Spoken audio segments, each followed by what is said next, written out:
DSC final key అయితే release చేశారు గానీ, మార్క్స్ మెమో అయితే ఇప్పట్లో వచ్చేటట్టయితే ఏం కనిపించట్లేదు. ఎందుకంటే, ఇప్పుడు ఫైనల్ కీలో ఉన్న తప్పుల్ని హెల్ప్ డెస్క్‌లో అయిన హెల్ప్ లైన్ డెస్క్‌కి మీరు కాల్ చేసి కంప్లెయింట్ చేయొచ్చు.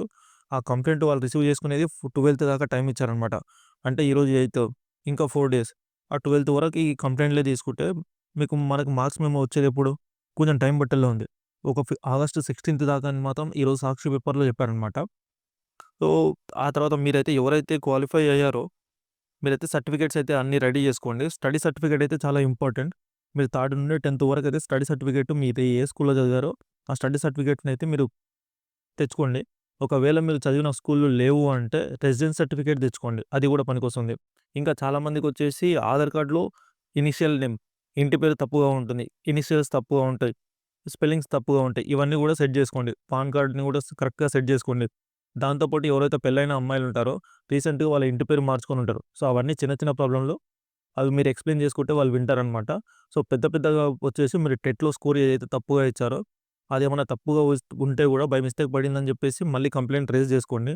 ఎవరైతే సర్టిఫికేట్స్ అన్నీ కరెక్ట్‌గా ఉన్న వాళ్ళకి ఎలాంటి ఇబ్బంది జరగదు. మీరేం అంత టెన్షన్ తీసుకోకండి. ఎవరైతే టెట్ స్కోర్‌లో తక్కువ స్కోర్ వచ్చినా, ఎక్కువ స్కోర్ వచ్చారని చెప్పి ఏదైతే ఫ్రాడ్ చేశారో వాళ్ళకి మాత్రమే ఏమైనా ఎఫెక్ట్ జరిగితే జరుగుతది తప్ప, మిగతా వాళ్ళందరూ సేఫ్ సైడే ఉంటారు.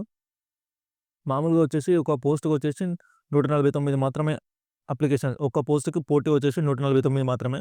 చాలా తక్కువగానే ఉంది.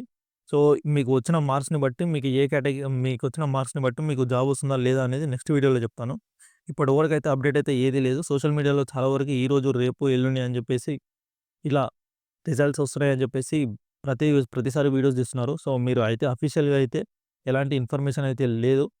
కేవలం 12 తారీఖు వరకు మాత్రమే కంప్లెయింట్స్ ఏదైతే తప్పుడు ఫైనల్ కీలో ఏమన్నా తప్పులుంటే ఆ కంప్లెయింట్ తీసుకున్నారు 12 తర్వాత. ఆ 12 తర్వాత గూడా మార్క్స్ మెమో రావడానికి మినిమమ్ ఆగస్ట్ 16 దాకా అన్నారు. ఆగస్ట్ 16థ్ తర్వాత మళ్ళా మెరిట్ లిస్ట్ రావడానికి ఇంకో 10 రోజులు టైం పడుతుంది.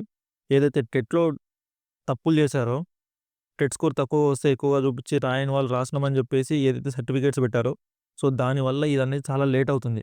దాదాపు 35,000 స్టూడెంట్స్ అనేది 35,000 స్టూడెంట్స్ అనేది అప్లై చేశారు. అందులో దాదాపు 25,000 స్టూడెంట్స్ మొత్తం ఇలాగే చేశారు. సో, ఆల్మోస్ట్ అన్నీ గూడా ఇవన్నీ కరెక్ట్ చేశారు. ఇంకొంచెం టైం పడుతుంది. మీరైతే అనవసరంగా సోషల్ మీడియాలో చూసిన న్యూస్ చూసి భయపడకండి. ఎందుకంటే చాలామంది చాలా సంవత్సరాలు కష్టపడి చదువుకొని ఉంటారు గదా! సో, ఎలాంటి భయం అవసరం లేదు. మీ దగ్గర అన్ని డాక్యుమెంట్స్ అనేవి కరెక్ట్‌గా ఉండి మీరు తప్పు చేయనంత వరకు మీకు ఎలాంటి ప్రాబ్లమ్ అయితే లేదు. చాలా యూట్యూబ్ ఛానెల్స్ గూడా వీటిని అవకాశంగా చేసుకొని, ఈరోజు రిజల్ట్స్ రిలీజ్ అవుతున్నాయి, రేపు రిలీజ్ అవుతున్నాయి అని చెప్పేసి అనవసరంగా పోస్ట్‌లు పెడుతున్నారు. దాంతో పాటు వీడియోస్ గూడా చూస్తున్నారు. సో, వాళ్ళు పదే పదే చూస్తే మీరు గూడా విసుగు చెందుంటారు. ఆ విసుగు చెందకుండా డైరెక్ట్ ఏదైతే నిజంగా కొత్తగా అప్డేట్ వస్తే నేనే డైరెక్ట్ యూట్యూబ్ ఛానెల్‌లో పెడతాను. ఈరోజు గూడా ఎందుకు పెడుతున్నానంటే, మీరు సాక్షిలో పర్టిక్యులర్‌గా చూడొచ్చు. బై ఆగస్ట్ 16థ్ ఆర్ బై ఆగస్ట్ 15థ్ లోపల మీకు ఈ యొక్క మార్క్స్ మెమో వచ్చే అవకాశం ఉంది అని చెప్తున్నారు. అందుకని చెప్పేసి ఈ వీడియో చేశాను. సో, ఛానెల్‌ని అయితే తప్పకుండా సబ్స్క్రైబ్ చేసుకోండి. మీకు మరిన్ని అప్డేట్స్ ఇస్తాను.